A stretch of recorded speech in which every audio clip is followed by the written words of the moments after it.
Welcome back to Into the Night, a Moon Knight podcast. Podcast dedicated to everything and anything Moon Knight. I'm one of your High Priestess of Khonshu, Connor. And I'm the other High Priestess of Khonshu, Rey. And this episode, we will be delving into two issues. One, a classic run, Defenders, Volume 1, Issue 49, Rampage. And for our modern run, we will be looking at Moon Knight, Volume 3, Issue 2 of Resurrection War, Phase 2, Crescents. So, grab your issues, sit back, relax, and get your Khonshu on.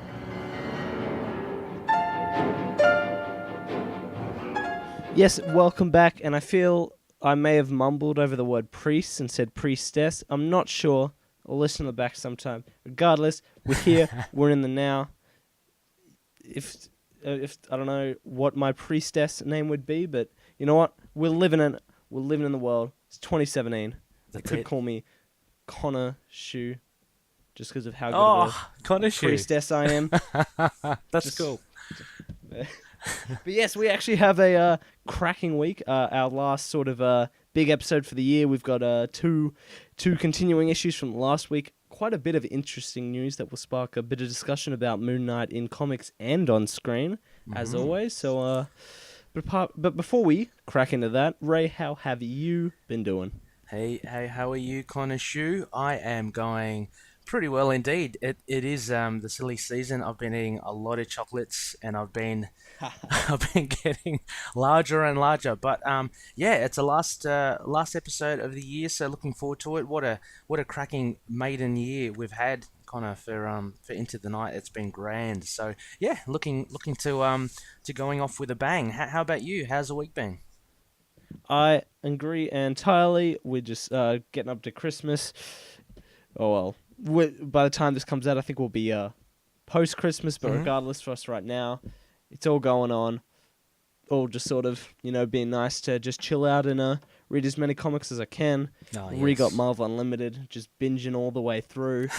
Big Comixology sales on now. Local stores are having their sales are coming up on Boxing Day, so I am basically a glutton on both chocolates and comics, so... I am broke. That's what I'm really trying to say. Oh yeah, we'll all be broke pretty much seeing into 2018, I'm sure. What have you been reading, by the way? Oh, I got a bit going on. I've got a reread of Transformers, More Than Meets the Eye. I'm cracking on to more Ghost Rider with the Jason Aaron run. Yeah. Taking my time with that one, back through Runaways before I hit the TV show. Oh yes. Yeah. Yeah, excellent. I've just cracked open just this afternoon. I've started on Essex County, Connor. So I know that you're a big fan of that. Yeah, I'm really enjoying it. It's an easy read. I didn't realize. I mean, it's very deep as well, but I didn't realize. Just I guess Lemire's dialogue is very short and sharp. So I've gone through the first book. I think it's about that little boy Les on the farm. It's been pretty cool. Yeah. Yeah, and I'm reading the second volume of Southern Bastards as well, which has been a cracker of a read. I really am enjoying that. And also reading Jason Aaron's Ghost Rider as well, which kind of ties in well to this episode, Connor. But we'll get to that shortly. That is for sure. Well, I suppose with that, we better crack onto the news. And opening this story, before we head into big old 2018, we have a preview for issue 190 of the new Moon Knight series. A big 4-page preview of which... Do we want to go into detail here, or should we just sort of leave it at the behest of the readers to dive into? Or yeah, I reckon maybe we'll leave it to the readers. It was posted up this morning. My deep throat contact over at Twitter somehow got hold of them, and so I posted it up. But I know a lot of the loonies want to kind of be not spoiled or anything like that. So yeah, I mean it's on the Facebook group. Have a read if you want to. If not, it's just around the corner as well. I myself haven't read the 4 pages. Have you had a little sneaky peek, Connor? Or I sure did. I could not help myself. I read through all 4 of them. Oh wow. Okay. Well, I know next to nothing other than the thumbnails on there. But I guess I'll ask you what your impressions were of the 4 pages. Definitely very interesting. We got a bit more insight into just sort of some of the characters. Got to see a bit more of a take on both how he's sort of tackling Mark and tackling the Sun King and Bushman, which I'm sure will be a very interesting discussion topic in the next episode. And sure to keep on this path of sort of a new take that, you know, could be, and probably is for some, quite decisive. Well, I was about to say as well, we've already had some comments on the group about a couple of loonies at least that aren't too happy where the direction may be going, without spoiling, you know, much, Connor. How can you see that? Is it quite clearly a divide, you reckon, between fans, or what are we looking at here? I don't think it's always tough talking about. I think it's just sort of knowing that this isn't the Moon Knight almost that we've seen before, and I think it's just sort of almost sort of the, what was it?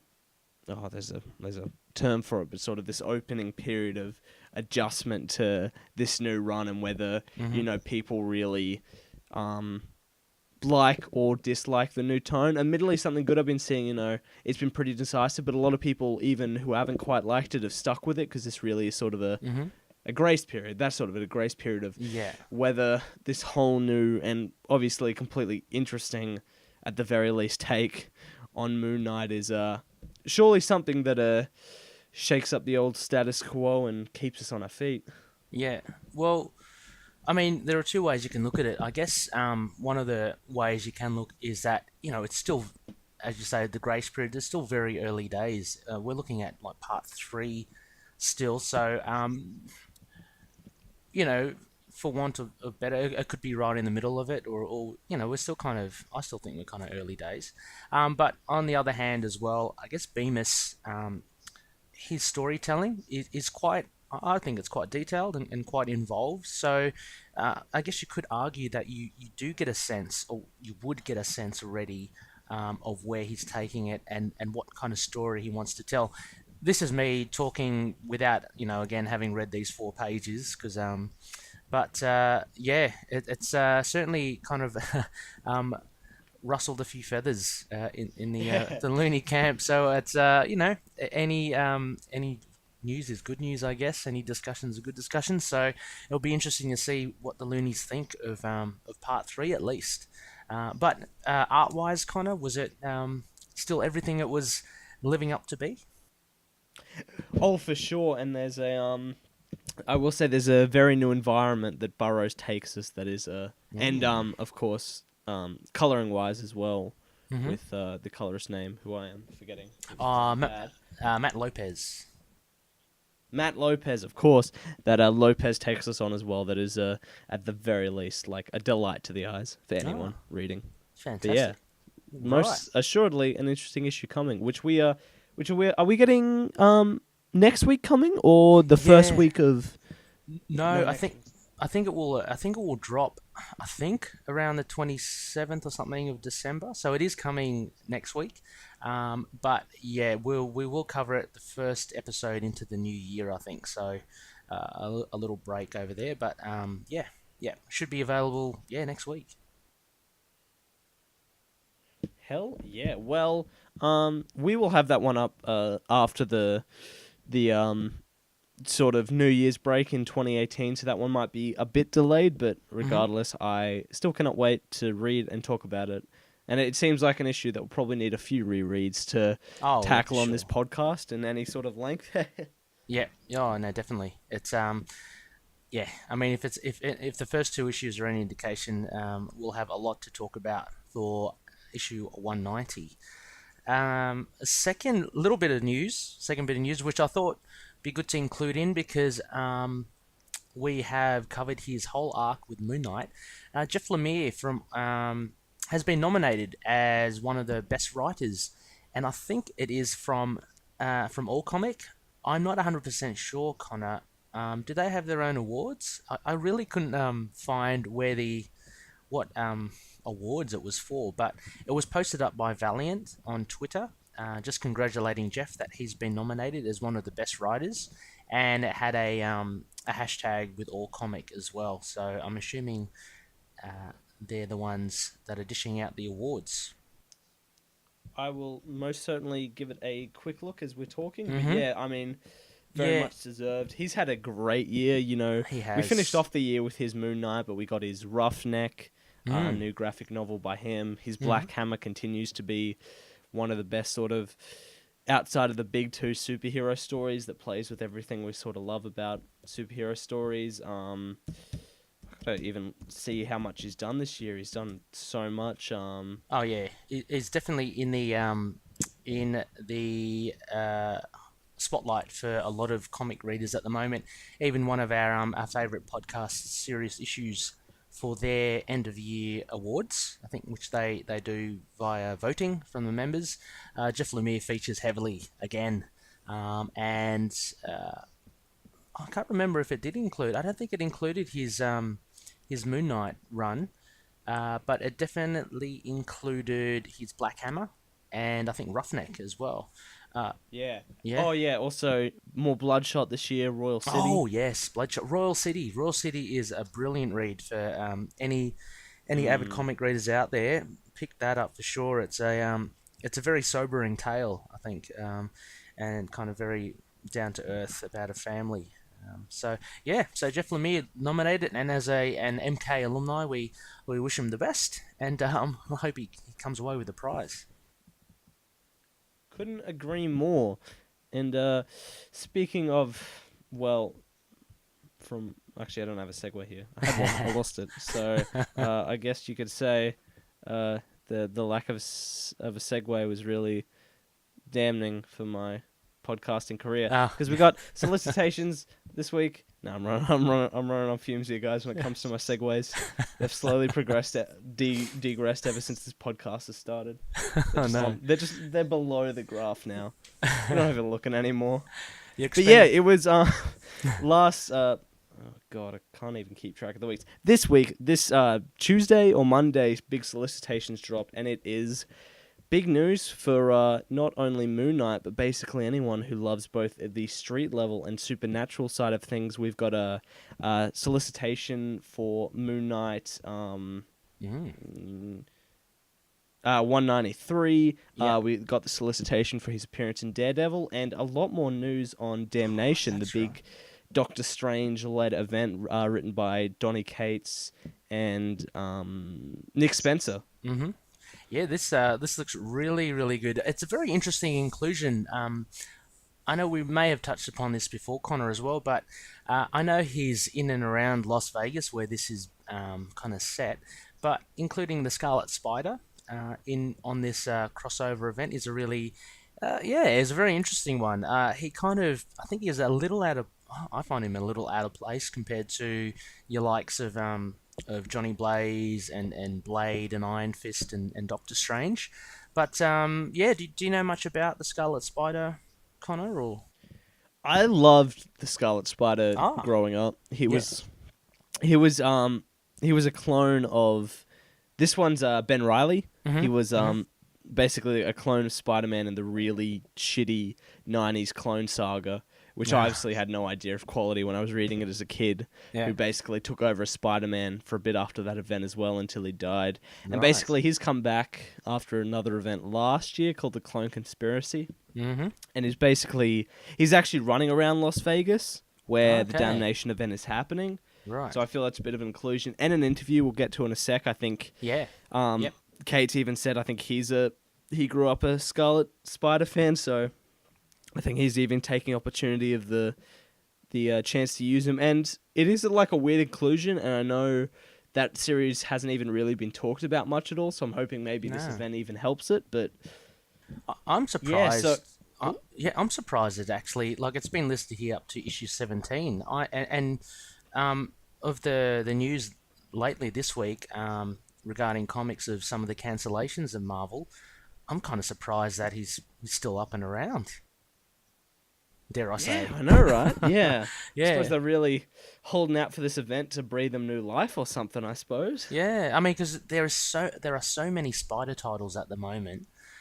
It'd be hard to get it'd be hard to get noticed, I reckon, if you're one of the Spider titles. You've got Miles Morales, who's highly popular. You have Spider-Gwen, who is just killing it at the moment. Great look and fantastic book from what I've read. And of course, you have your Amazing Spider-Man and Spectacular Spider-Man as well. And they've got this Venom Alpha crossover or event happening at the moment. So it's I would have thought Scarlet Spider would have been one of the lower tiers. And having said that as well, it's a bit of a shame there's no mention of any Moon Knight issues in this crossover event, but I guess you can take that as a good thing. Yeah, they're not forcing him to sort of cut out of his story to join in. Yeah, but so this poster, which we'll put up in the notes, it's got shows 4 issues of Damnation, but I believe from the interview from Donny Cates as a 5-parter, so it might bleed into May, I guess. Yeah, that was weird. There's more interviews that will with Cates. It references a 5-issue series. Yeah. So I suppose maybe there's still a chance for him to tie in, but yeah, we know we've got tie-ins in Doctor Strange, Scarlet Spider, Iron Fist. We have a Johnny Blaze Ghost Rider one-shot, which is cool. Yeah, that's right. Sort of the big titles tying in. And I think that's a reveal then, isn't it? Because I think there was a bit of speculation as to whether Johnny Blaze would be getting a series again, but it's clear here it's a 1 of 1. So, which is a shame. I would like to see. Currently, is there a current Ghost Rider title running around at the moment, or has a Robbie Reyes one ended? I'm not too sure, Connor. Yeah, the Robbie Reyes one ended at like issue 5 or something. Really? Sadly, at the start of this year. So, yeah, there's absolutely. Oh, he's in Spirits of Vengeance. Spirits of Vengeance, yeah, that's which may have also ended. It's sure. Issue 3. It's got 2 more issues to go, so not long. Okay. But Ghost Rider really hasn't featured prominently in there. I mean, for a title called Spirits of Vengeance, you'd think there'd be a lot of Ghost Rider action. It's very much a I've been just chatting with the guys at the Ghost Rider podcast, and there are a few issues with the writing and the handling of the characters, which is unfortunate. It could have been so much more. Was the takeaway from it? Look, I'm enjoying it still, but it's by no means outstanding or anything. So yeah, it's a shame that this is only a 1 of 1. But look, 1 is better than none. Always look on the bright side. So Damnation should be a ripper of a event. I'm looking forward to that. And Doctor Strange, Connor, are you reading that at the moment? I haven't read the new issue, but I hear that's just as great as the ones before it, which have been absolutely top tier. Donny Cates has just been killing it this year. He's absolutely smashing it out of the park, and very. I actually had to tweet. I think I remember if I tweeted at Donny Cates or not, or to someone else mentioning him, but. I was meant to cull Doctor Strange as one of my lists because too many damn titles, but just the pure quality of the last 3 issues, 381, 382, and 383. I've just had to come back, so that's a sign of how good Donny Cates is doing it at the moment, and I love how enthusiastic he is about the characters and writing for them. When you have a writer that is so invested, kind of similar to Bemis, he was so excited to write Moon Knight. It kind of reassures you as a reader and a fan that it's in good hands. I 100% agree. I think Marvel's got a bright future ahead if they continue letting creators like these do as they do. And speaking of Bemis and Moon Knight isn't directly tying in, but from the covers we've seen, one with Mr. Knight pretty prominent on the interviews, and the fact we know he's sort of a part of almost a makeshift team in this big fight. It definitely seems like Moon Knight isn't being shunted as a one-off street level. It seems like he's going to be really in this sort of desperate fight against Mephisto. Yeah, yep. And he's not only in that as well. He's in some other things. But what do we have next on the list here, Connor? Yeah, well, just to go through a few more solicitations, I'll get onto that one Yep. actually. We talked about the cover last week Mm-hmm. with Daredevil 600, Yes. with Moon Knight being on it. But we now have the solicitation for it in March. It is an oversized anniversary issue. Ooh, awesome. Daredevil can see the new mayor's machinations coming together, but isn't in time to stop them. Guest starring both the heroes and villains of the New York City streets. This oversized anniversary issue has a surprise ending that will shake the city to its very core. Ooh. Plus, a look at Foggy and Matt's relationship over the years. 56 pages. So, Ooh, yes. I'm not sure we're expecting some sort of big arc that'll have a heaping of Moon Knight for us. You'll probably only get a couple of pages or something in here, cameo, maybe more depending on how much Sewell likes him, but it sounds like this could almost be a status quo change to see Daredevil interacting with more characters like Moon Knight in the future. Yeah, I can't wait. At 56 pages, that means there's a good chance that we'll get a few pages, hopefully, with Moon Knight on there.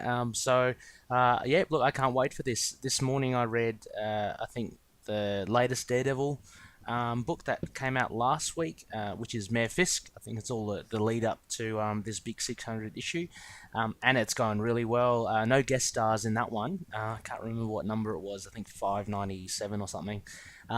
But it was Daredevil on the run, and the whole city, even the police force, out to get him because he attacked the mayor of the city.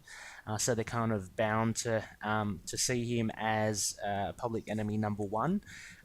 And they have a code PX. So code PX is for when there's any trouble relating to powered individuals, I guess heroes or criminals alike, and they raise a code PX for Daredevil, and they come after him pretty hard. So it's a pretty exciting issue from Charles Soule. And it's kind of renewed my faith in the Daredevil comics of late. So this 600 should be pretty good actually, and I'm interested to see how, because at the moment Daredevil's very much by himself.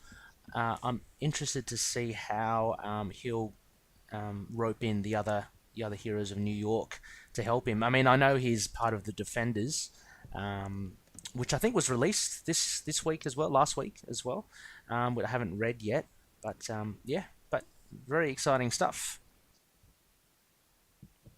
Yeah, awesome. And I always keep meaning to catch up on Daredevil.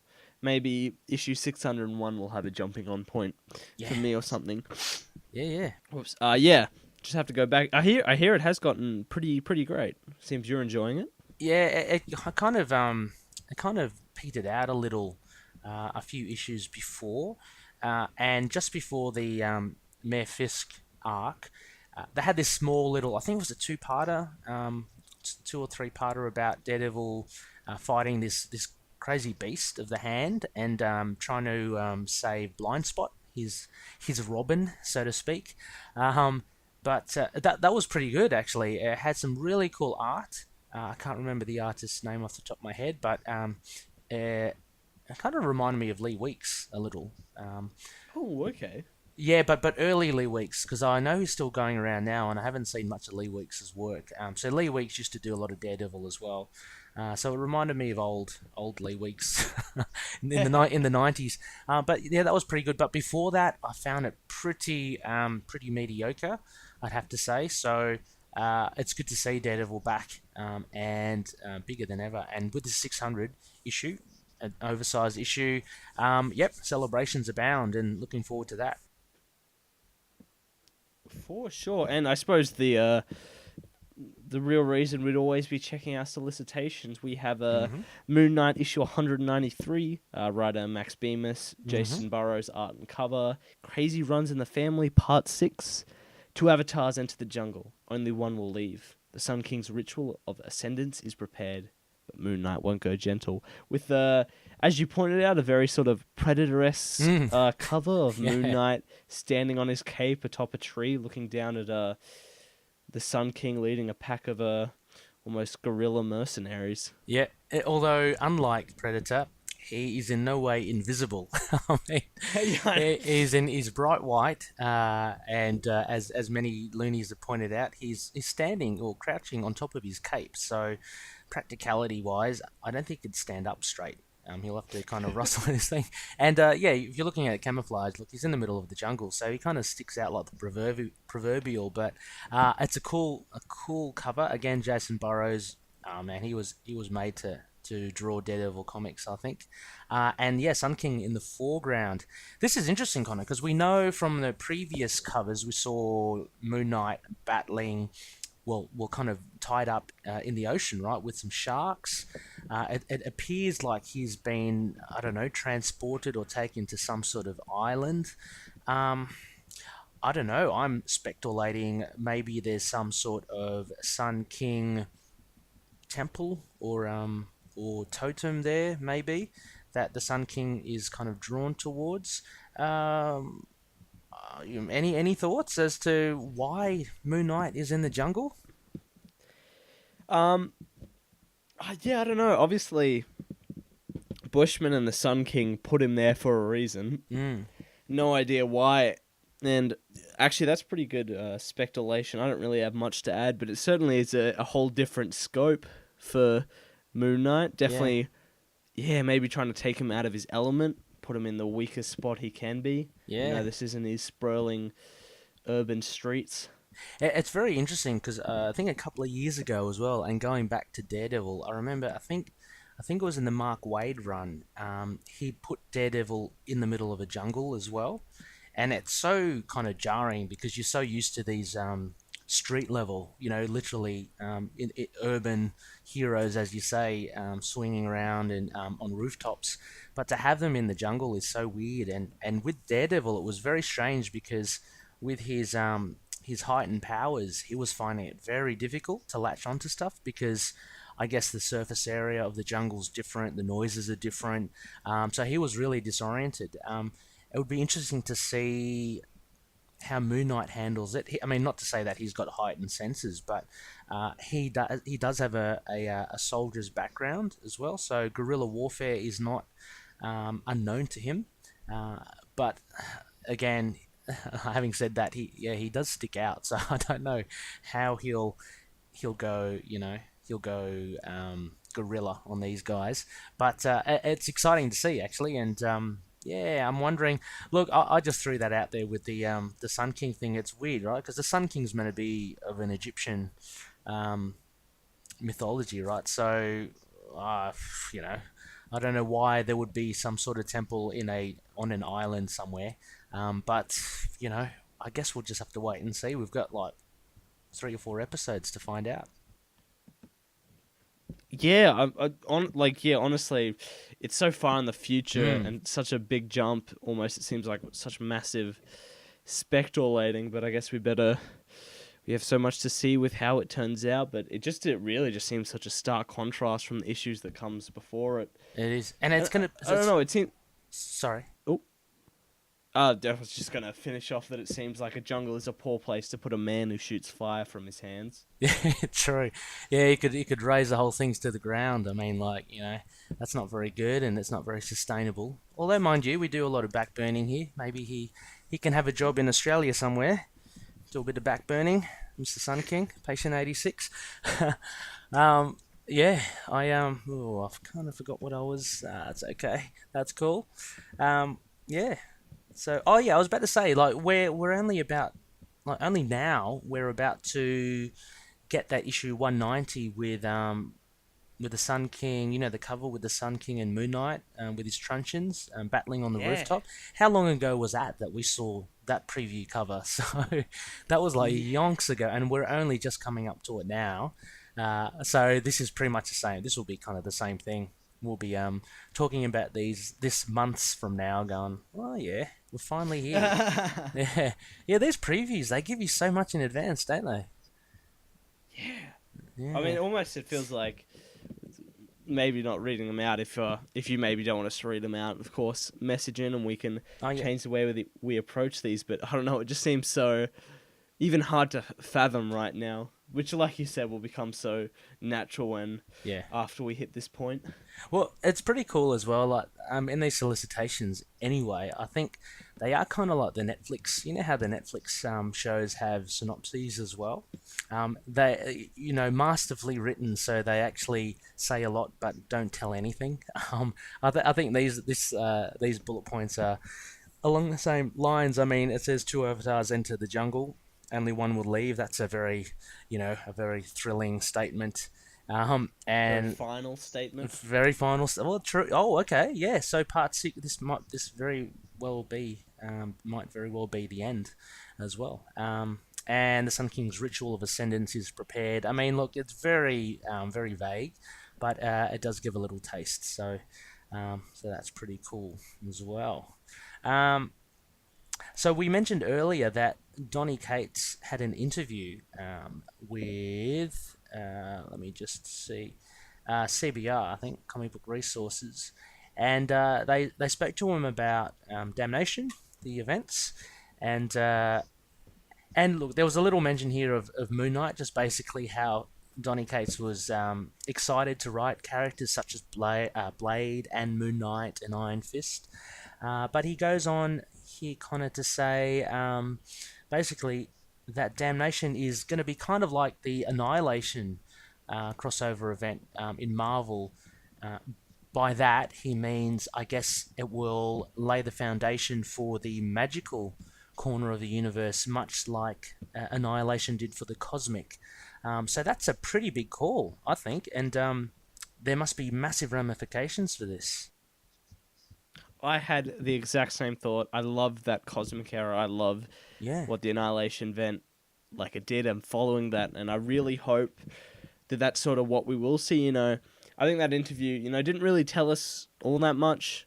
Just maybe sort of boosted your faith a bit more in the event. But when I think about it, all those titles that are tying in the effect of Annihilation, the repercussions after, that's a big thing with titles like Iron Fist. We may get another Ghost Rider series properly after that one shot. Can't wait. Depending on how that sells. And I mean, if that is, true of issue, if that issue 6 is pretty final of Moon Knight, who knows, we might have issue 7, 194 of the Moon Knight run sort of being almost even have its own ramifications with Damnation as he returns to his city streets that we might see as well. Yeah, because I'm still kind of trying to piece together the mystical element, like Moon Knight's mystical or his supernatural. Like if you look, Donny Cates describing this as supernatural or horror elements as well. The magical side of Moon Knight is quite subtle, I think, compared to obviously Doctor Strange and even Iron Fist, who uses he uses his chi, summons his chi, and there's a magic that I guess is behind that with Kunlun. But Moon Knight, I don't know. Did you ever see a mystical element to Moon Knight and Khonshu as well? I mean, yeah. Do you see any mystical content there, Connor? I think I do. Like you said, it's very subtle, but the Ellis and kind of what Bemis has started have definitely sort of ramped up. Not so much even the Bemis run has sort of brought a lot more, I suppose, supernatural enemies to Moon Knight's doorstep. But I think the Ellis run sort of proved that why he himself is not super mystical, he has a lot of mystical understanding. That whole 17-issue run was a lot of Moon Knight sort of knowing how to deal with mystical and, murderous threats to the Travelers of the Night. So even if he inherently can't go toe-to-toe with spell shooting, I think it's just sort of what he knows, and his sort of insane and unpredictable tactics will help out in the event. Yeah, of course. Yeah, the Cullen Bunn run with the Boogeyman, also the wolves, and of course the werewolf as well. There is a supernatural element, sure. Okay, yeah. That's true. Yeah, I never really associated, because when they talk about mystical and magical, I kind of try and relate that to Khonshu. And if you'll follow my train of thought here, it's funny because, like, with the other mythologies like Thor, right? The god of thunder and the Asgardians.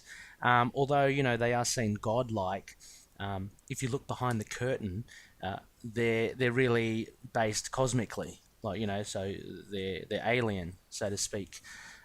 If you look at the Egyptian mythology with Moon Knight, actually in Lemire's run with the Overvoid and the Other Void, it does touch upon some sort of cosmic element.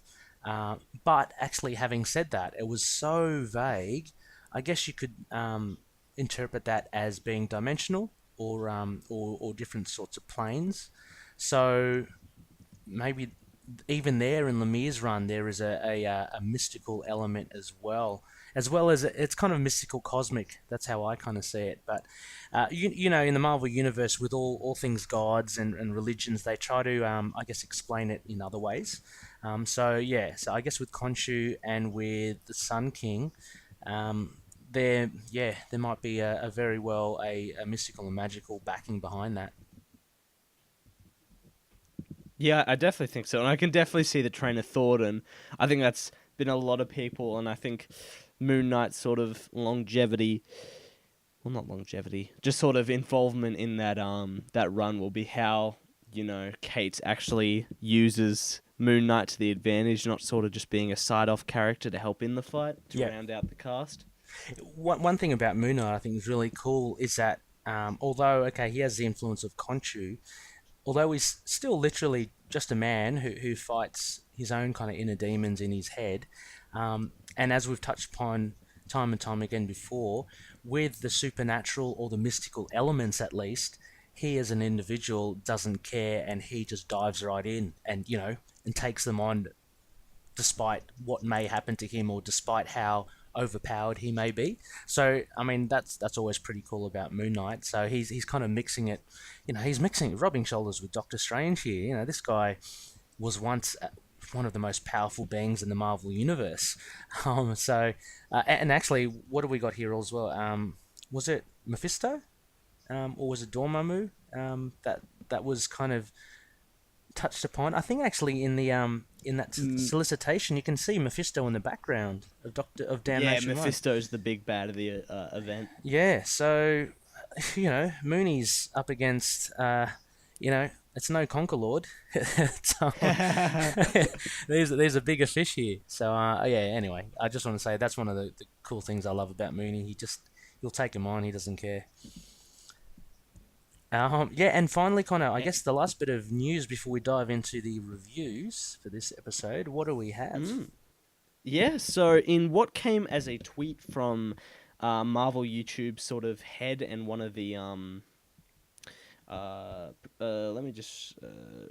host and creator of the YouTube show put up a tweet that essentially telling us to keep an eye out for Agents of S.H.I.E.L.D. in 2018 with that may involve Jeffrey Ward, and she put the hashtag Blade down the bottom, and with us seeing Robbie Reyes in season 4 of Agents of S.H.I.E.L.D., I think it sounds pretty likely that Blade will be in, which sort of opens the question of even as we move into uncertain times with possibly Netflix and the streaming service, we may, even if the Netflix service remains, we may see Moon Knight reborn in possibly here with Blade and Robbie. Mm-hmm. What do you think?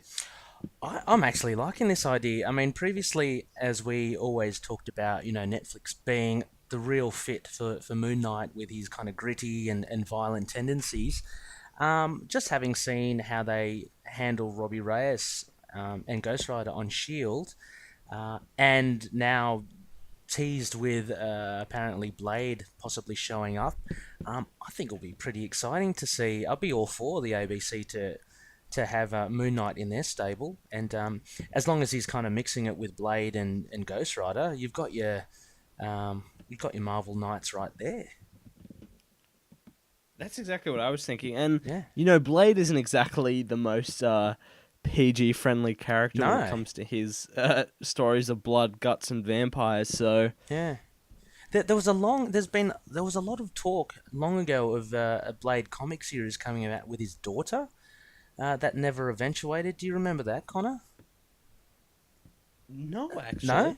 Oh, okay. I think it was. I don't know if it was the beginning of this year or even it might have been the beginning of last year. But they were talking about there'll be a comic book series, and it will be based on Blade's daughter, and she kind of takes up the mantle. So you'll see a bit of Blade, and people were speculating as to whether, uh, since Wesley Snipes is a bit long in the tooth to carry on the title, if they were actually to do something, it would be a great opportunity to kind of revamp the legacy and have a younger female version of Blade. So there was a lot of talk, but the book never came out, and I don't know whether Marvel just canned it for some reason, or the creative team moved on to somewhere else.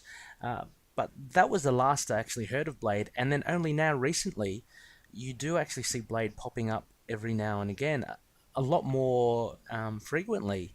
Like in Spirits of Vengeance, he's in there. He was in, oh god, there was a really weird book where I think I guess with Howard the Duck. I think it was with Original Sin. I think it was in that kind of crossover event in Marvel. So he'd popped up every now and again, and you know how that kind of might be a forewarning that we might see Blade on the silver screen. This all kind of points towards that. It's funny, actually. David Walker always wanted to write a Howard the Duck and Blade series because of that. Oh right, yeah, yeah. Because of the that issue. Yeah, yeah. Ah. He always spoke about it when he was writing Power Man and Iron Fist. Ah, right, right. Yeah, I mean, but look, I reckon Blade's awesome. I'd love to see him back. I was a big fan of the movies.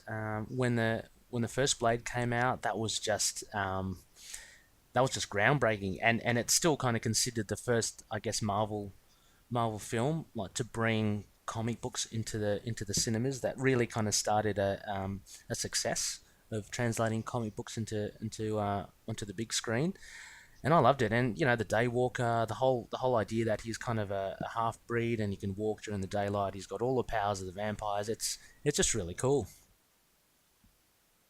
I couldn't agree more, as always. As always, honestly. Well, what do But you I think regardless, Yeah. this is. Oh yeah, I was just sort of saying with all that and just sort of everything, it definitely seems good news for Marvel wanting to bring their smaller scale characters to the silver screen as well.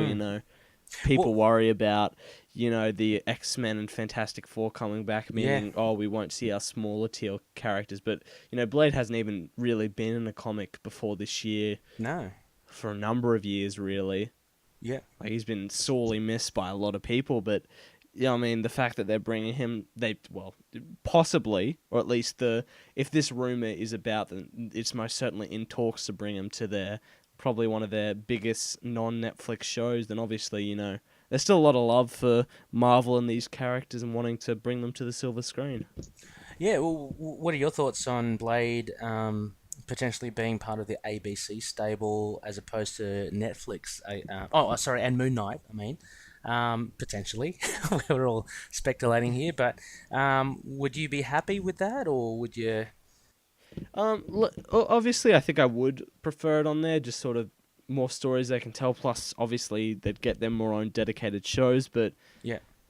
I don't watch Agents of S.H.I.E.L.D. I'm slowly catching up. I'm only on season 3 at the moment. But from what I hear now and just sort of the love people have for that show, by all means, if this is where we see Moon Knight and Blade, you can be rest assured for the setting it's in and the low rating, I bet they will still be done to comic book perfection. I still feel it'll be a trustworthy adaptation. Yeah. Really true to the comics. I mean, if you only look at the last 2 seasons of Agents of S.H.I.E.L.D. as well, they're kind of chalk and cheese. Like, both are great, but the encouraging thing is that both of the seasons show that that the TV show can handle different styles. So season 4 was very much a darker. That was when they first were on a later time slot, and it had Ghost Rider in it. That was more of a darker setting. It was slightly more mature. And this season, it is a straight out and out sci-fi show. I mean, like you have the Kree, yeah, you have Kree aliens walking around, yeah, in their blue skin, and sometimes I'm watching it thinking, wow, this is just like, you know, Star Trek. I imagine Star Trek or Farscape to be. You know, it's just like a unabashedly sci-fi show, and so they're so different. And that's a good thing about Agents of Shield. Like they've it was a slow start, you know. They built it all up to establish the characters, but they're now able to kind of explore different genres almost. So I'd be quite reassured that that if they do have Blade in there and Moon Knight, they can kind of slot back into that kind of season 4 style with Robbie Reyes and have like a darker, grittier tone. But yeah. Yeah, no, I agree. You know, I think we all want that super hyper violent Netflix show, but yeah, that I think Agents of Shield still definitely has the guts to do it.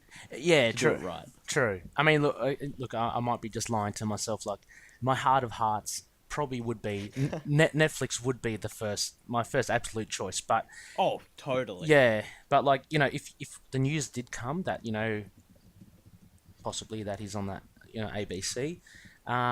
It's not like, oh, that's a shame. Now for me, it's like, oh, that's really cool. That I can see that working. So, they've restored some faith, I think, over the last 2 seasons, which is pretty cool. Kind of crazy too. Yeah, it is. It's madness. It's pretty funny. What a crazy year this has been, Connor. I mean, like this whole thing about Disney buying a lot of this Fox stuff and all these movies that have come out. It's just been a crazy year for comic lovers. So, you can't ask for more, really. Yeah, I mean, honestly, if we were to do a recap of everything, not only comics in general, but Marvel and then Moon Knight itself, I think, plenty of missteps, but I think it's been a pretty great year, especially for Moon Knight. And the we Funko thank Pops. all of you as well for jumping on board for this podcast when we did, and I think we chose a pretty great time to start talking about Moon Knight. Yeah, I think it's been quite timely, which is pretty cool, because it has been simmering over the years at least, and I can just feel it. We're just around the corner for something to break onto the big screen. But, you know, that's not the be-all and end-all. Like, the comic books are going great guns. And there's plenty to discuss. So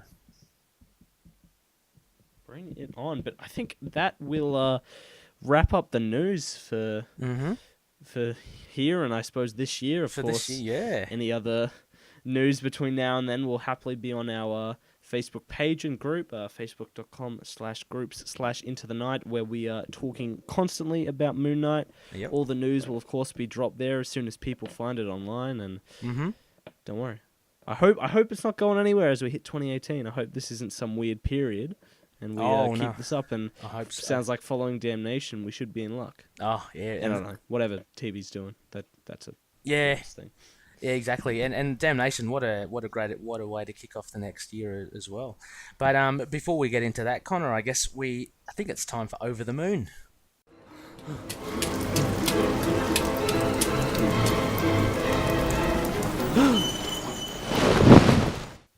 I think it sure is, and we have, just like Damnation itself, a bit of a tie-in to a certain Spirit of Vengeance coming in to narrate our bare bones for our issues coming up. We have Defenders issue 48? 49. And 49. There you go. And Resurrection War issue 2. So I think we'll leave it to the boys over at Spirits of Vengeance podcast to kick this one up. Take it away. All right, everyone. This is the bare bones narration for the Into the Night podcast. My name is Chris Munn. I'm one of the hosts of Inner Demons, the net's best Ghost Rider podcast. And with me, as always, is my co-host, Brian Fist of Khonshu Biggie. What is up, Brian? How is everything going, Chris? That's great. All right, so the guys from Into the Night have asked us to do guest narration for a couple of the comics that they're recapping, and that's exactly what we're going to do. We are going to do 2 issues. The first is going to be Defenders Volume 1, issue number 49, titled Rampage, from July of 1977. It was written and colored by David Anthony Kraft, with artists Keith Giffen and Mike Royer, letterers Irv Watanabe and Mike Royer, and edited by the legendary Archie Goodwin. So, Moon Knight swings through the street of New York, having only recently escaped a death trap concocted by the villainous Scorpio. He's in search of the Defenders, and although usually a free agent, Moon Knight is in need of their aid if he's to save Jack Norris from Scorpio and a decidedly sinister Nick Fury. Scorpio also has Nighthawk captive, as was shown in the previous issue, number 48, and is intent on using Nighthawk's vast wealth to fund his evil project.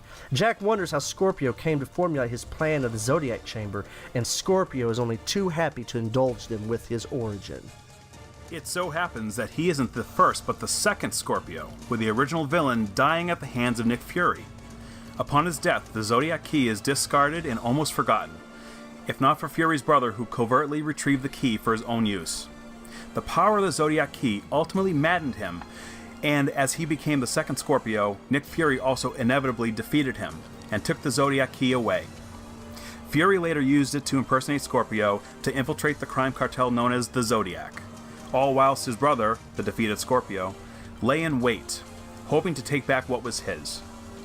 Through an endless search via secret transmission channels and ultimately dumb luck, the Zodiac Key was reclaimed once again, which allowed for Scorpio to return and to build on his plan for world domination.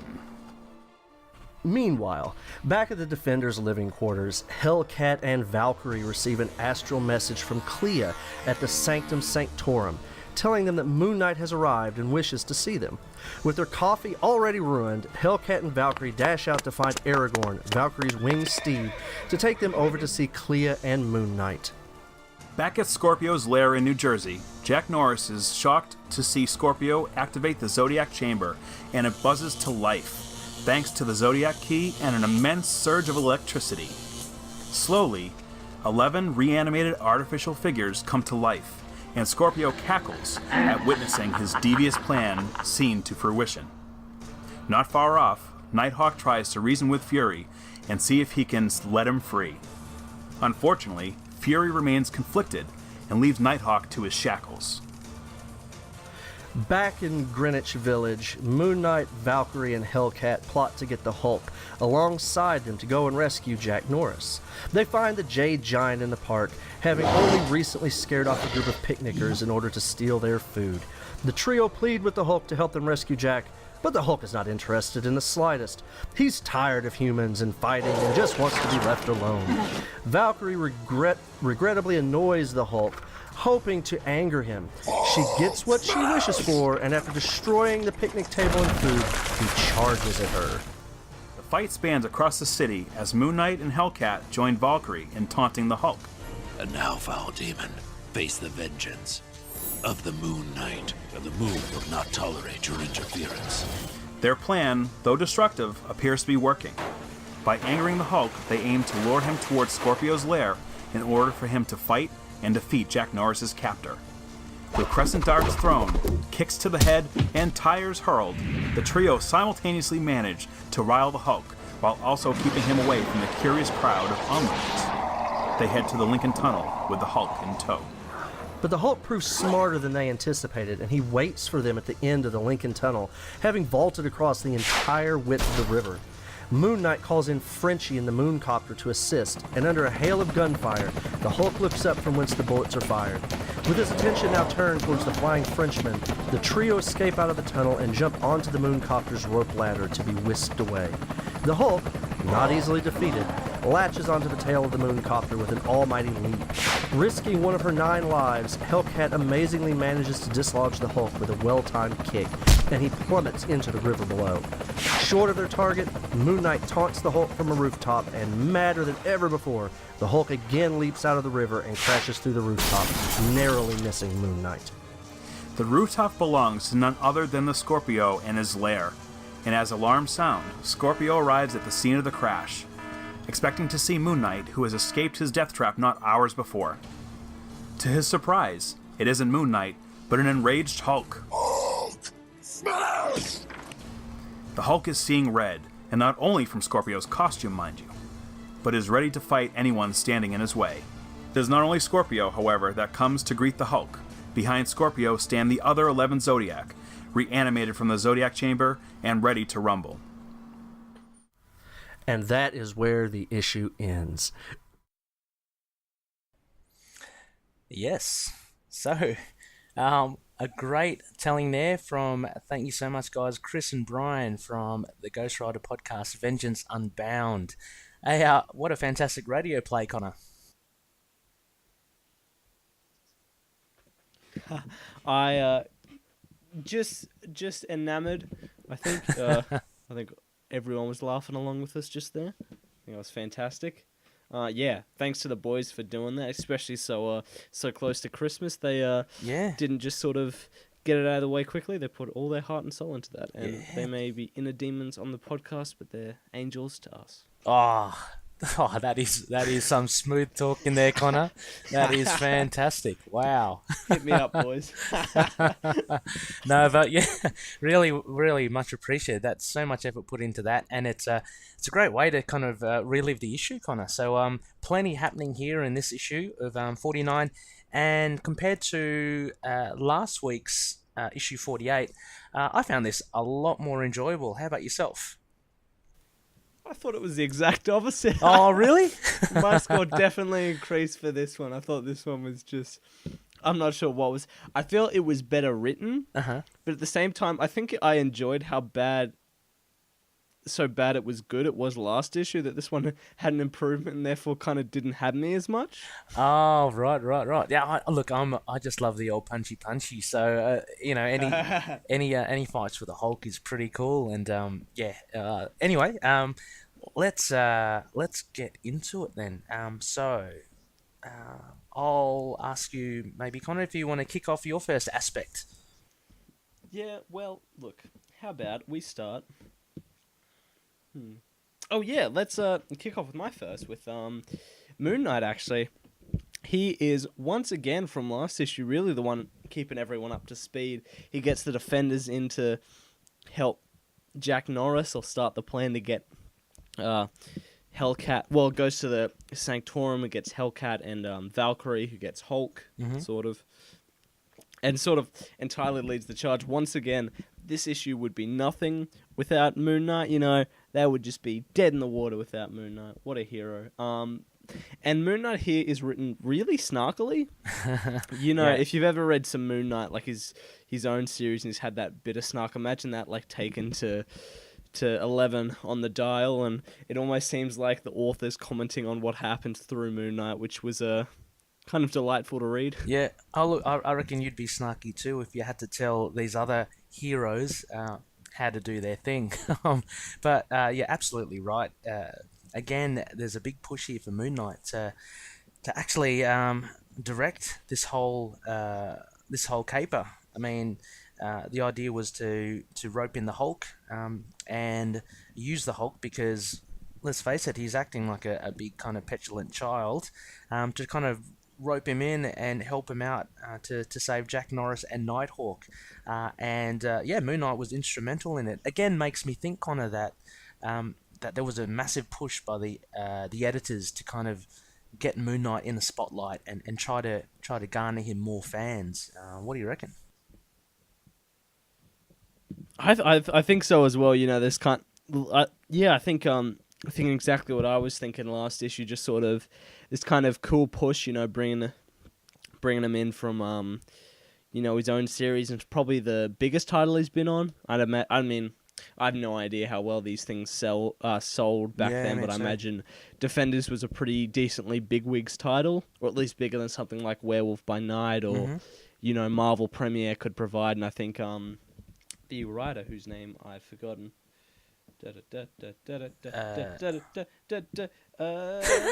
David Kraft. I think he was definitely sort of given the push to promote Moon Knight and just sort of had fun with it, you know, sort of used everything to the advantage of Moon Knight's arsenal and Mooncopter we saw flying about, as ugly as it was. Frenchie, you know, reference to Frenchie as the pilot. Yeah. You know, the truncheon, the crescent darts, I think. Yeah. Yeah, you know, looking at it from that perspective, I think Kraft actually did pretty well with promoting this cool-looking hero for a new audience as well. Yeah. And just ones wanting more of his capers from back then. Yeah, true. Because it really does give him time to like flesh out, you know, what he can and can't do. There's a certain freedom that he has as well because he's not part of the team. So he can do things on his own and you know, investigate a bit more. But he, as we mentioned, he does call on first Clea because he goes to the Sanctorum. And asks Clea to contact Hellcat and Valkyrie. It seems that telephones weren't in existence back in the day there, Connor, because it's quite extravagant. You know, when Moon Knight wants to call on someone, he goes to a sorceress to you know, magically, you know, telecommunicate. But Moon Knight is doing really well. And look, I think it's the first. Maybe the only chance we get to see Moon Knight go toe-to-toe with the Hulk, which is pretty cool. Yeah, actually. But yeah, he does, like as you're saying, he's pretty snarky as well, but he's quite wily. I mean, if you look at trying to trick the Hulk, when the Hulk falls from the sky from Hellcat's kick into the river, it's Moon Knight that takes the initiative and gets himself dropped off on the rooftop of Scorpio's lair. Just to kind of lure and bait the Hulk into actually crashing into the lair. So you know, MVP moment here for Moon Knight again. He's pretty good. And that kind of leads into my first aspect as well. Is basically one of the main joys for me for this issue was actually the Hulk. It was teased a little in issue 48 where we just got that really random scene of the Hulk just kind of burbling in the bushes, you know, just wondering what to do. And now we see him here. It's a little flat, I think, on Kraft's behalf of fleshing out the Hulk here, because he ends up just scaring people having a picnic and just eating their food. So it's a pretty odd and a pretty simple way to explain what the Hulk is doing in the park. But one of the main joys of this issue is the Hulk and him taking on the Defenders and Moon Knight. So we see a battle all across the city. And what I loved at first, you get to see Valkyrie's strength. That's a bit later. She tosses a tire at him. She also, and this is the thing, while Hulk is eating a drumstick, to actually get him angry, she just destroys a picnic table. So again, small things at stake here, but it's enough to set the Hulk off. And he follows him all across the city, trying to basically, I think, smash them. And Valkyrie tosses a tire at him to make sure he doesn't hurt the onlookers. Moon Knight tries one of his crescent darts, and he throws it at the Hulk with a poink. Does nothing to the Hulk, and the Hulk says Hulk will smash stupid Moon Man. So that's a bit of fun. But yeah, I thought it was just fun, Connor. Like just seeing the Hulk go crazy and try to take on these heroes. What do you think? I mean, definitely the bulk of this issue, but definitely the best thing to come out of, I think, these sort of stories so far. It was dumb. It was a bit fun. Yeah. I think actually probably some of the best art too was rendering Hulk running around the city destroying stuff. I think there was some fun to have with the debris and all the crazy flips these heroes keep doing when they're thrown from the Hulk. Yeah. Pretty good description of everyone's characters as well. You know, Valkyrie's strengths, Moon Knight's wile, as you said, and Hellcat. Well, she's quite agile, isn't she? She does a lot of... Yeah, true, actually. She manages to, flip him off. Yeah. By removing his balance into the river. Yeah. And she hasn't got any I'm not too familiar with Hellcat. She hasn't got any like superpowers, does she? Like she's just agile, right? Or I don't think so, or at least not at this point. I think it was Yeah. post this point that she like went to hell or something. Oh, okay. Yeah, because she's not like super strong or anything. So she's just like she's trying to take on the Hulk, which is he's a massive class 100 super being. I found this a lot more enjoyable than the Scorpio side of the story, which is admittedly the main bit of the story.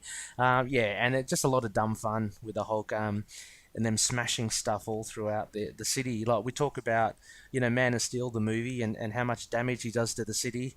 You just got to look at the Hulk, and these guys just tear through. So that's my third big aspect. Oh yeah, just sort of. My second one. It's just there's plenty of terrible ideas. Yep. I'll get to some in a bit. But the biggest one is definitely just running Hulk through the city. Mm. They're losing so much to rescue like one guy. Sure, that might be stopping some weird Zodiac people, but yeah. It doesn't balance out, does it? They are millions and millions of dollars worth of damage here. But thankfully he doesn't kill anyone, which is good. That we know of, but I don't think he does. He's the Hulk. He's generally pretty good. But Valkyrie tears off a tire from a taxi. That's not very good, is it? And there's a lot of whams and bams. The buildings. I don't know what happens, whether the Hulk punches the building or it happens a couple of times. I mean, there are a few silly ideas here, Connor, as well. I've got a couple up my sleeve as well. What are your other ones? I think with the big reveal of Nick Fury in this issue as well. Yes. The idea of the LMD was stupid. I'm just sort of flicking through as well. I think one of the biggest and it kind of ties into my other aspect about Scorpio's origin. One of the silliest things was the Zodiac key. And how it was lost and later found. Basically, there was an original Zodiac. He gets defeated. He loses a key. This Zodiac finds the key. It gets lost again, and there was a duplicate key. This is all done in like footnotes. A duplicate key was sent to Earth by aliens as a ploy, and a second key was spawned by Satan in a Ghost Rider issue. Blah, blah, blah. All that happens. And then the real Zodiac key, or whatever, I think from the aliens, falls out of the sky, hits the head of a hobo. He finds it. He sells it to a pawn shop. And by pure coincidence, the brother of Nick Fury finds it and buys it for a couple of bucks, for $10 it looks like. I mean, come on, that is really that's a bit of a stretch, I think.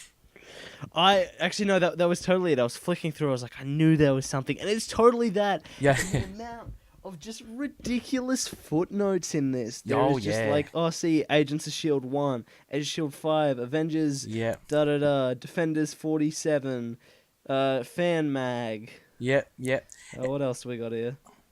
It's a blatant thing, isn't it, for Marvel to try and get you to get the other issues to kind of make sense of all this. Well, if you're half interested in as the Zodiac key and Scorpio, but that I mean there was that one. I like the exploding coffee pot as well. Hellcat ruins a coffee and Valkyrie says, why did you scream? Oh, I'm just so darn nervous, I can't even make coffee. I mean, I don't know why that was put in there. Maybe for gags. It was kind of funny for all the wrong reasons. I think that's like the weirdest thing about this sort of run of issues, and I have no idea how long Kraft spent on this title, but these story ideas almost seem so half-baked with just sort of the Defenders lineup and Moon Knight's involvement, almost Marvel being like, here's these characters, write about them. Yeah. Get people to buy the titles, and it's just such a weirdly half-baked story with so many weird ideas. And I mean, exactly as you put, half-baked. I mean, that whole thing with the Hulk in the park, it's almost as if Kraft going, okay, so what's he doing in the park? he must be looking for food. Oh yeah, let's have him kind of take a picnic. Like it's really really weird. You know, these are such little stakes, yet they are like crucial points to the story. Like you're kind of wondering why should I be worried about a picnic? You know, thing. Why is a Hulk there? You know, stuff like that. So, a few little weird ideas. I do like also as well on page 22, you can see Scorpio applying his makeup as well. So Yeah. he's got that weird orange lower half of his face, which is the only bad bit I think of his costume. Again, if we were gonna compare him with Conquerlord, he's got a pretty cool costume, but I don't know why he covers the lower half of his face with orange. And what was the thing about the LMD, Connor, as well? Yeah, that we got the realization of Nick Fury. Oh, yes. Being an LMD, that's why he's sort of been evil and not the Nick Fury we know. Yeah. That's conveniently, you know. Yeah, and this LMD seems to have so much trouble with what's his name, bloody Scorpio. Doing it. He might as well have gotten, someone else that isn't just a dumb LMD to do it. Yeah. I know he needed the shield connection, but it's all over the shop. I think that's my biggest takeaway from this issue and everything we've read so far. Yeah, it is a bit weird, and thank God they kind of retconned a bit, because Dan Slott has used the Zodiac and the Zodiac Key in recent runs of the Amazing Spider-Man, and that was a lot more entertaining, I think. I mean, this is entertaining in a different way. We're talking again Bronze Age stuff. But yeah, the Zodiac is still definitely around, and Slott loves using, near forgotten characters.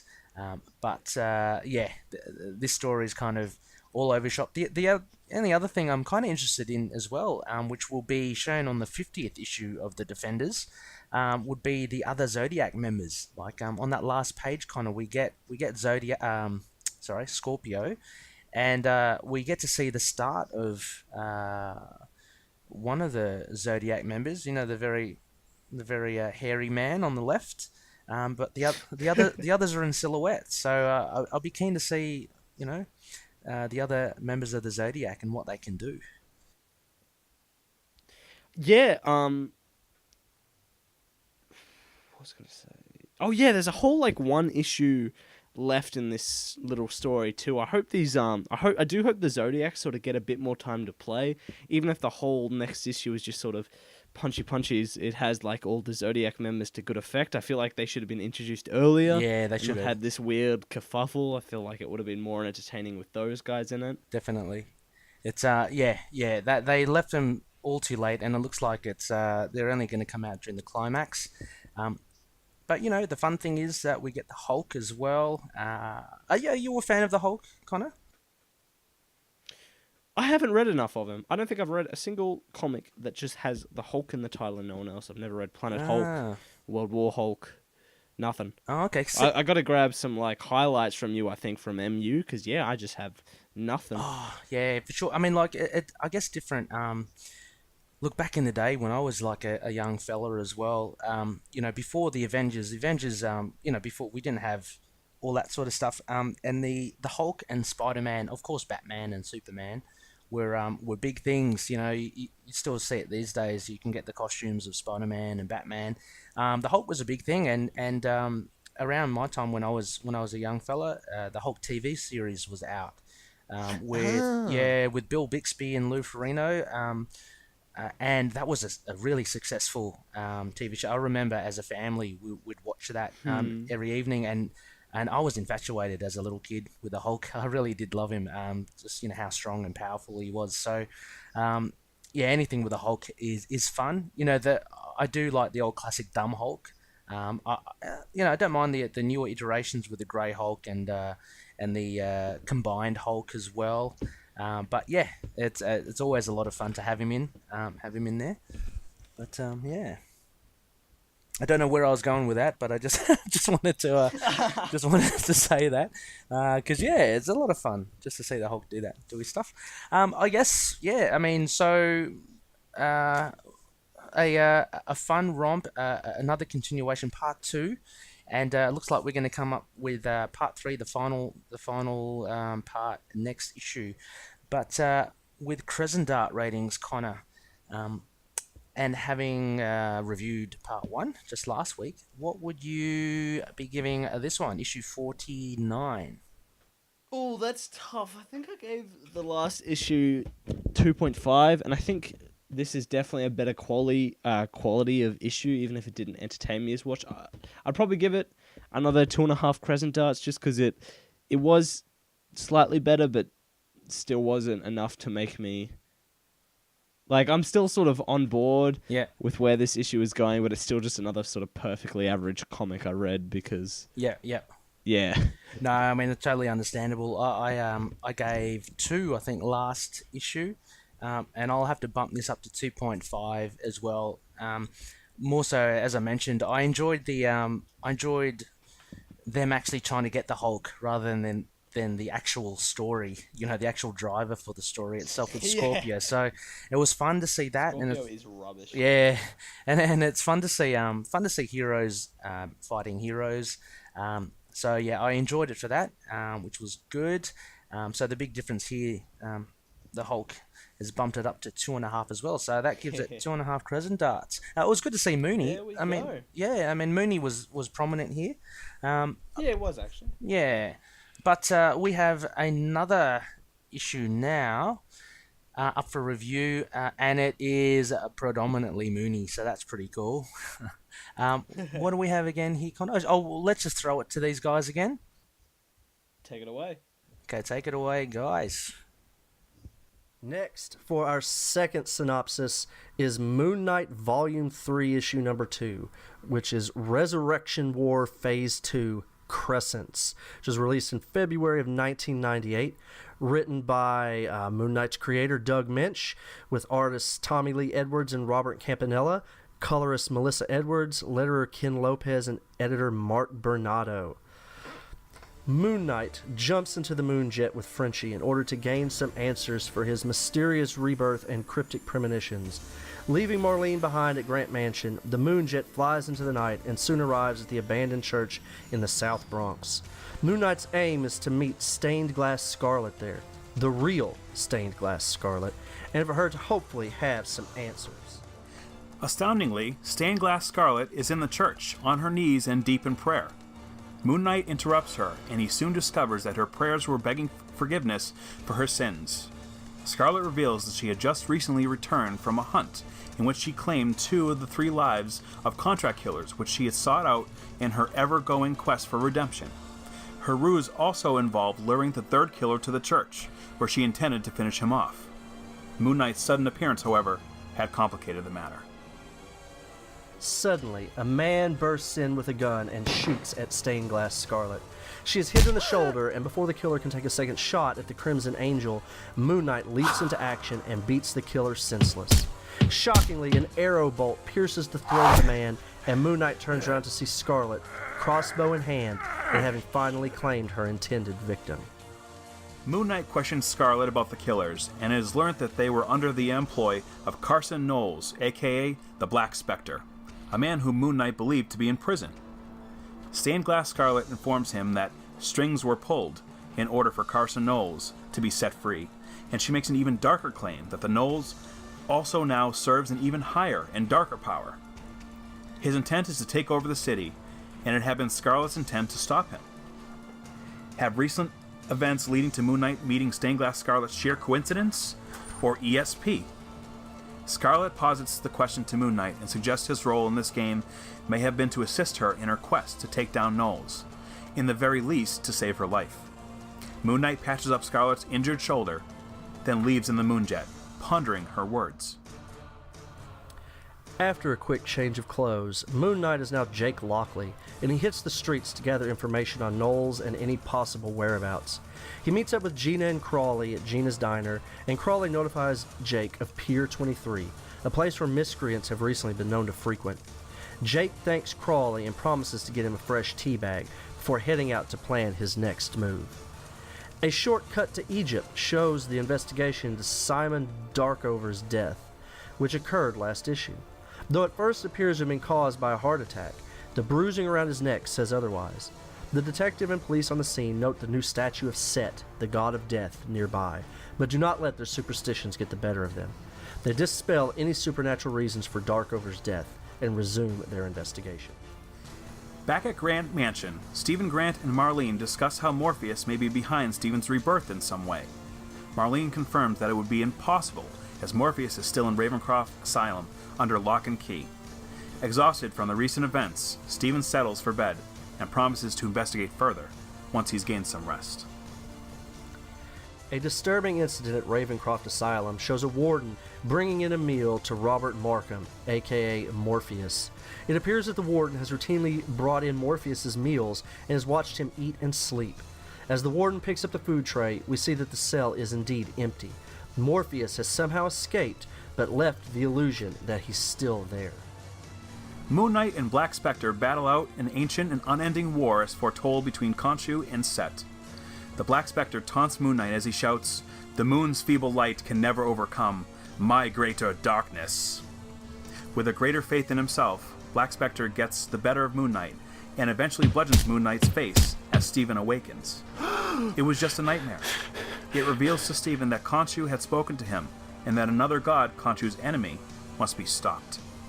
Stephen is unsure whether he can beat this new enemy, as his faith in Khonshu has diminished over the years. Marlene consoles Stephen and reassures him that her faith and Khonshu's will ensure Moon Knight's victory. Another small interlude shows the museum in Egypt where the recently unearthed Set statue stands. A security guard patrols the exhibits, but is suddenly attacked by what looks to be a mummy from a sarcophagus. It claims his life and returns to its coffin, all in the shadow of the statue of Set. Moon Knight and Frenchie gear up to fly to Pier 23, based on the information given by Crawley. Inside a warehouse at the pier, Black Spectre and his henchmen are there, having recently abducted a politician in the hope to sway the votes for the city. Moon Knight crashes in from the skylight and prepares to fight Black Spectre. Black Spectre wields his mace, and just as the fight begins, his words echo that of Moon Knight's nightmare. "The moon's feeble light can never overcome my greater darkness." And that's the end of the issue. I want to thank the guys from Into the Night for letting us come in and do these synopses for them. We've had a blast. And I just want to say, obviously Ghost Rider is my favorite character, but one of my kids, Logan, is 9 years old, and his favorite character is Moon Knight. He loves Moon Knight, and that's actually what he's getting for Christmas is a couple of Moon Knight books. So he's gonna be really happy to know that I did something on a Moon Knight podcast. So guys, thanks for letting us be a part of it. We really appreciate it. Yep. Take care, guys. Thanks so much. Another cracking read. Thank you, boys, for coming on, doing such an amazing job, such amazing quality with this. I think if you haven't checked out Vengeance Unbound, Inner Demons, I think those readings are what you can imagine they'd bring to their own podcast and talking about the things they love as well with all things Ghost Rider. I think you got yourself a perfect advertisement for why you must check out that podcast. Thanks once again, boys. Yeah, thanks, boys. That was bloody awesome. And how cool is that? Chris's son Logan is a Moon Knight fan. The little fella. That was so cute. Yeah. So I'm sure he'll be blessed with a couple of really nice Moony comics or books this Christmas. So yeah, that's great to hear.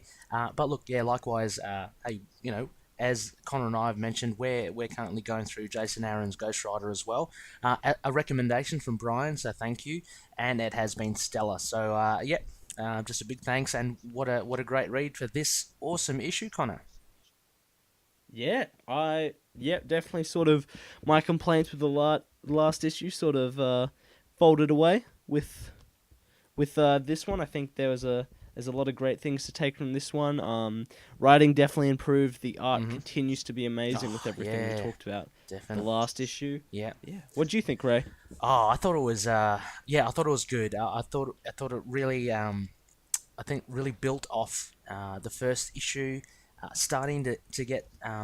Starting to see some of the pieces in place now as well, and it wasn't as ambiguous, I guess, as all these visions that Moon Knight had in the first issue. We got mention now of the big bad, apart from Set, which is pretty cool, and and a bit of action, and still teasing a bit more of Set's power. But I love the art. I loved a lot about this. Shall we dive right into our aspects? I think that is the best course of action. I'll let you lead the charge here. Okay, well, one of the main aspects for me was actually, the reveal of Carson Knowles, the Black Spectre, as the tangible villain of the piece. So last issue, there were a lot of, battles that Moon Knight had on the astral plane or wherever it was that he was at. And now it's revealed as he meets up with Stained Glass Scarlet that it's actually Black Spectre, and Stained Glass Scarlet is actually chasing after Black Spectre as well. The three thugs that she kills are connected to Carson Knowles, and she reveals a little bit as well that he somehow escaped prison. We don't know how. Some strings were pulled, and he's causing havoc again. And what I love about this as well is that, again, we get the big contrast. Moon Knight, the White Knight, and Black Spectre, the darkness. And so we get Khonshu versus Set. And it's alluded to that Black Spectre is under the control, I guess, of Set, or under the influence. It's great to see Black Spectre back. I agree, and it was almost sort of like sort of the split of this issue. We have this big setup of Set and everything, but it still sort of was an awesome sort of street level political corruption story with Black Spectre as well. Yeah, which I really enjoyed. And I think the way we played out with how Black Spectre was written and well really worked here. He was really threatening, especially at the end, and I think the way Fasanera weaved into it, and a rogue and a gunman, I think was just she was cool. She was very smartly used, I think, by Doug Moench here to be kind of like the connection for Moon Knight and the informant for him. And as you mentioned, just to go on further to what you were mentioning, Connor, I love the fact that although we have this kind of Egyptian setting with Set, and then we have this street level by knowing that Carson Knowles is operating on the streets and abducting people. There is also, I love that scene in Mark's Nightmare when they battle it out, and both of them are basically pawns for Khonshu and Set, just the obvious contrast between black and white, and it was quite horrifying, I think, when Black Spectre got the better of him in the dream, and he spouted that saying about the greater darkness, and just before he deals the killing blow, Mark Spectre wakes up. So a lot of fun, I think, with Black Spectre.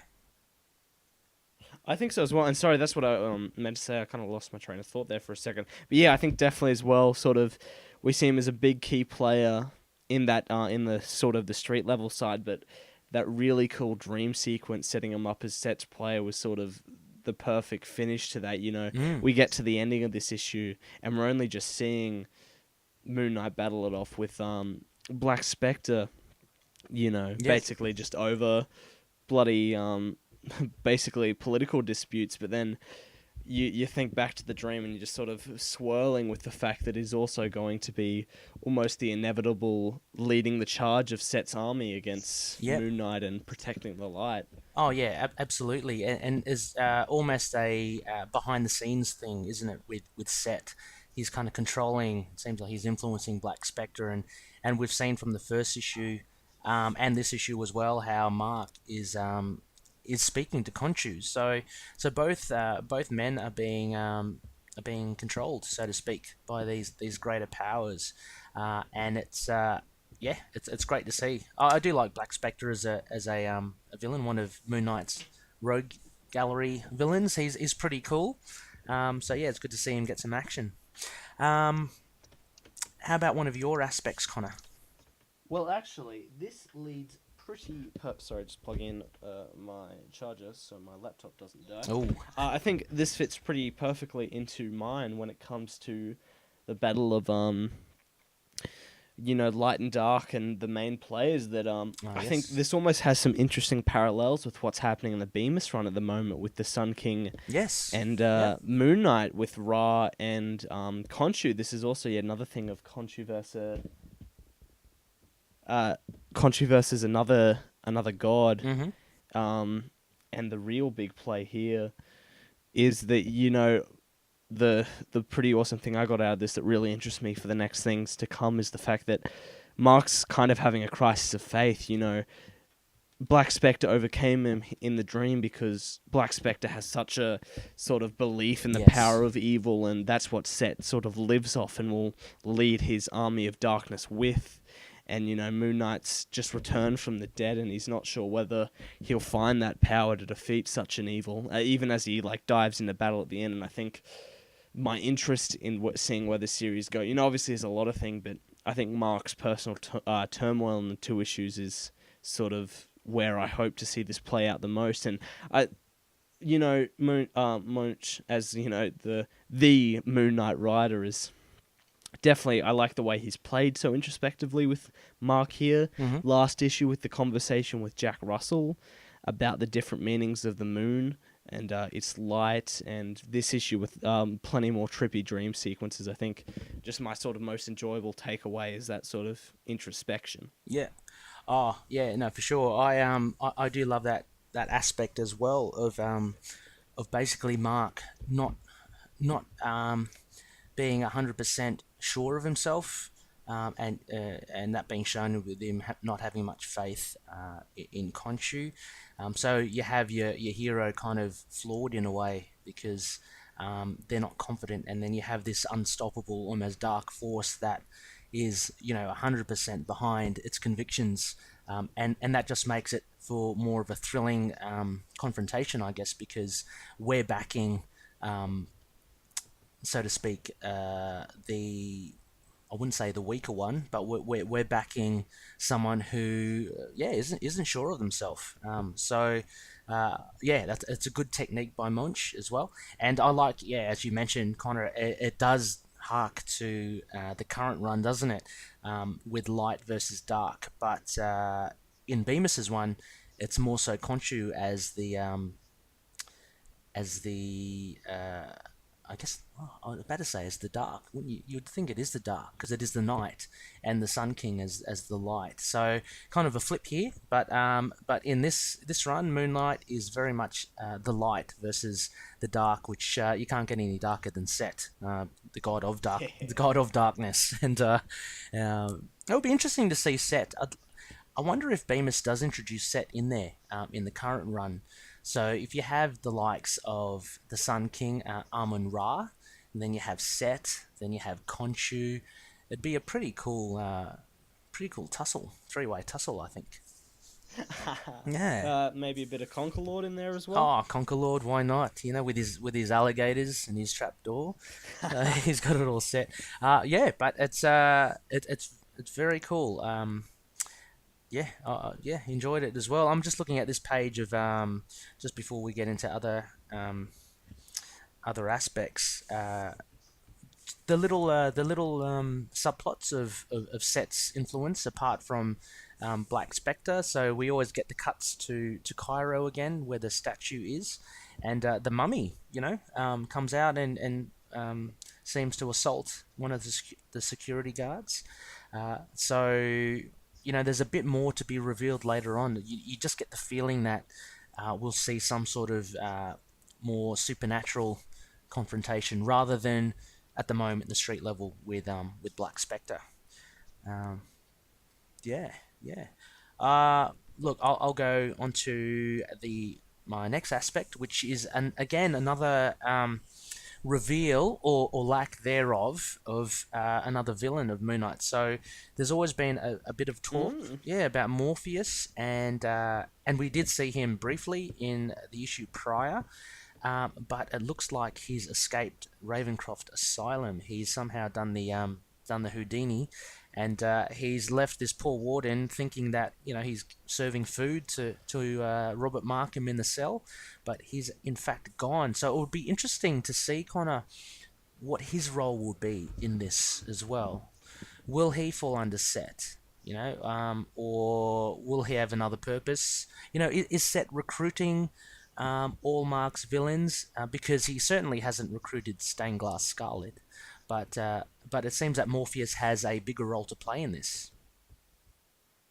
Yeah, I think it's interesting and, interesting, exciting, and a bit almost scary in a way that we're technically halfway through this run and we haven't even seen half of the big bads that show up. I hope Morpheus gets to shine next issue because, he is really interesting, and I think the way he was used in some of my favorite issues, the first run, issues 22 and 23, and the way almost he can almost be used as a weapon here. Yeah, I think it'll be really interesting to see when it comes to a bigger scale fight next issue, that we'll see Morpheus being used really cool and his, crazy, inventive and almost undefined powers that can be used however Munch wants them to.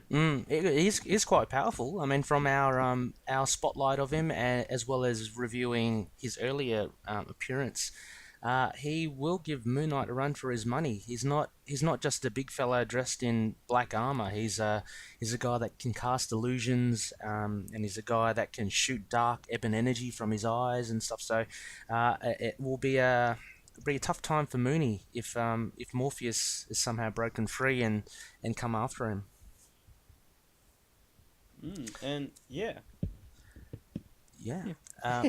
Sorry. Yeah, I just don't have much more to add. Yeah, to what you said. I think no, covered it well, and I think that'll leave us nicely on just sort of another compliment for Moach here. Moach.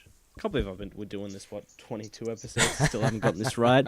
Down pat. I really liked a lot of the poetry almost writing this issue. It's kind of a return to what Moach did best back in the day, as we see a lot of the dream sequences and Moon Knight's interaction with the villains, specifically the scenes with Scarlet Fascinera and the dream scene with Black Spectre, had some really great dialogue, and it was definitely the one I got sort of most attached to and most engaged with. It didn't feel as exposition heavy as the previous issue. This was just sort of Monch getting to write the characters like he used to, but in a new sort of modern sense.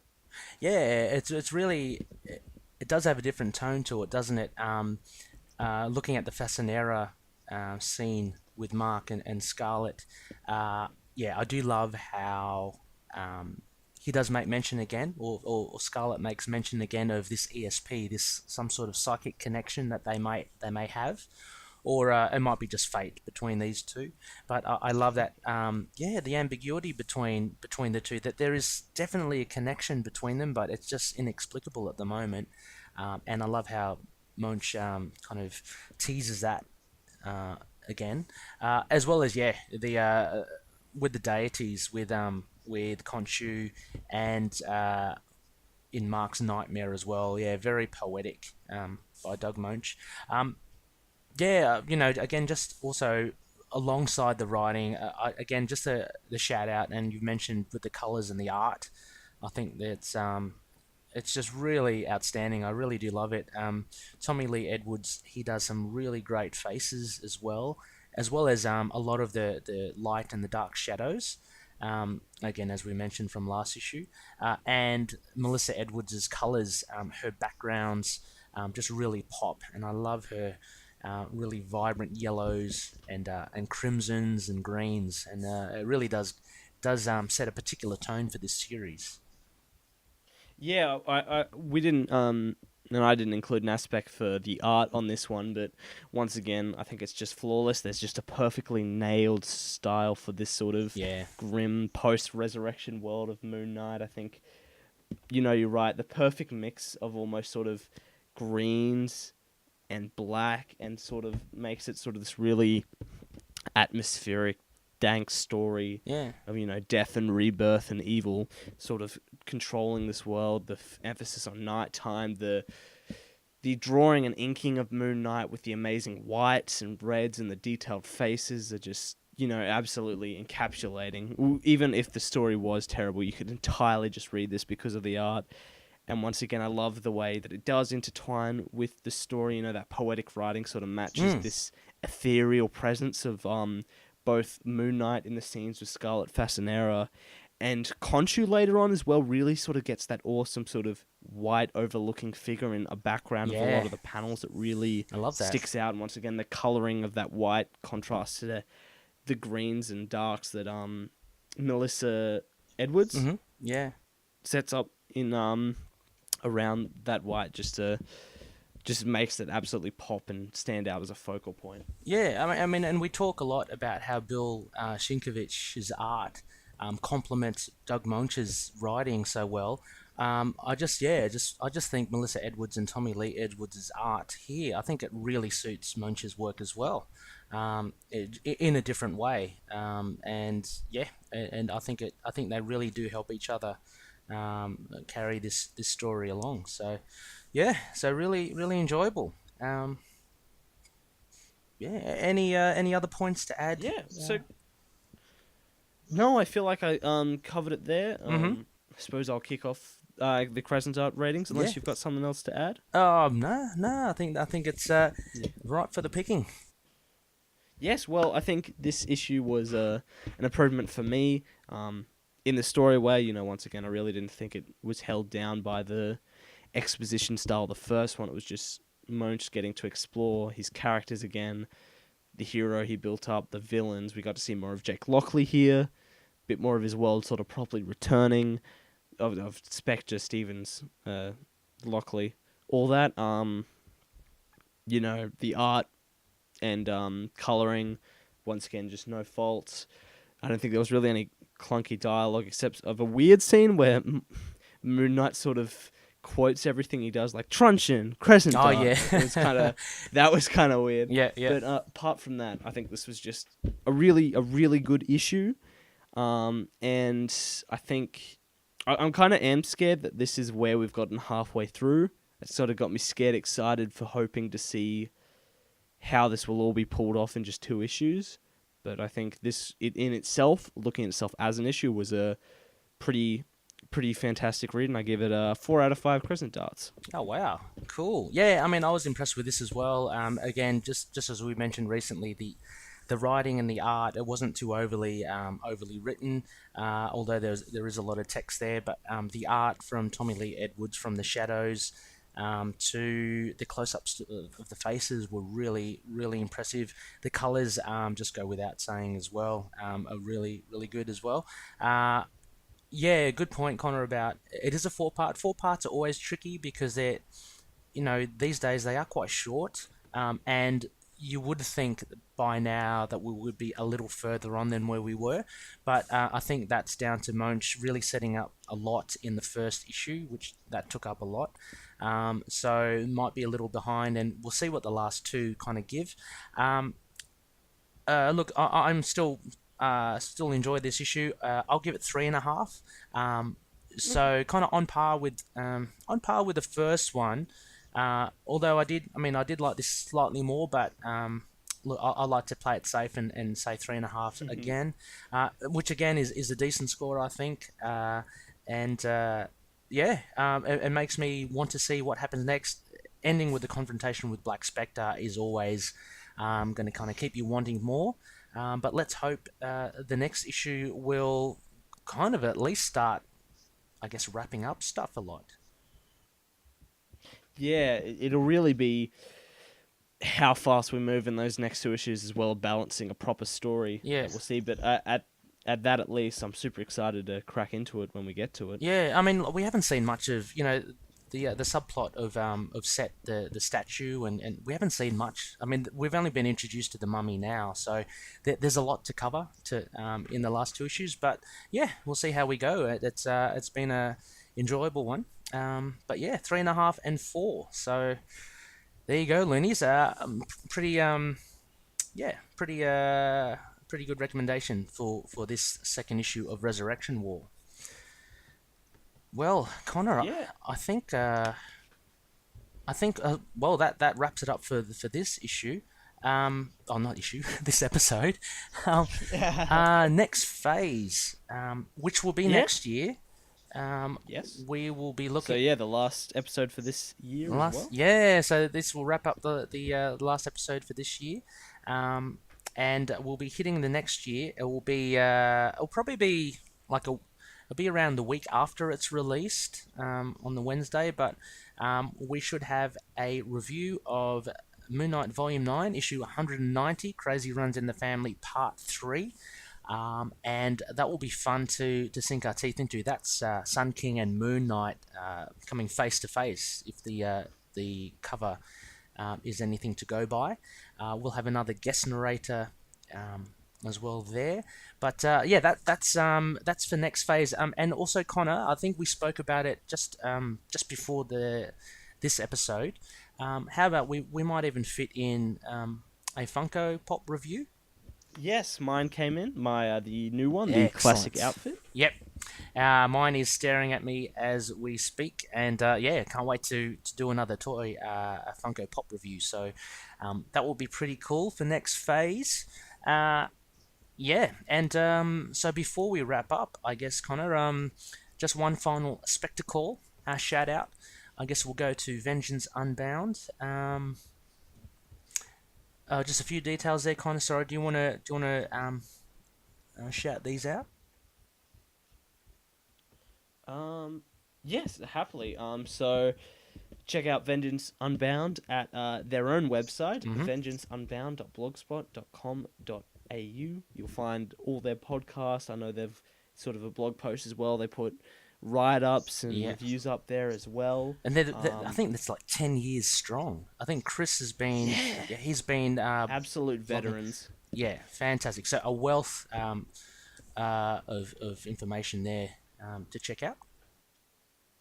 You can find them on Facebook at facebook.com/vengeanceunbound for everything they put up there, and they're wonderfully active on Twitter at innerdemonsgr. Yes, yeah, they're quite active there. So drop them a line, say hi to Brian and Chris, and let them know that they're doing a great job, because their show is a ripper. I listened to the latest one, Connor, and it was awesome. they reviewed Thanos number 13 with everyone's been talking about that.